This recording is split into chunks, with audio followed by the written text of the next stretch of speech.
शिरोडा केरवाडी येथील चौगुलेश्वर मंदिर नजीक अनधिकृत वाळू वाहतूक करणारा डंपर ग्रामस्थांनी रोखून धरला।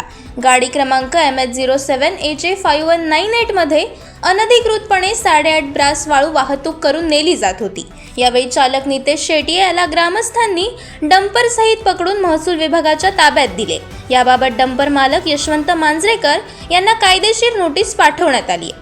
भरधाव येणारे आणि गतिरोधकांना न जुमानणारे डंपर डोकेदुखी बनल्याचे ग्रामस्थांचे म्हणणे आहे। प्रशासनाने यावर योग्य ती कायमस्वरूपी कारवाई करावी अशी मागणी ग्रामस्थांकडून जोर धरत आहे। याच्या आधी किती गाडी नेल्या तुम्ही मागे हां आणि दुसरी गाडी म्हणजे तुम्ही राहून येणार ना आता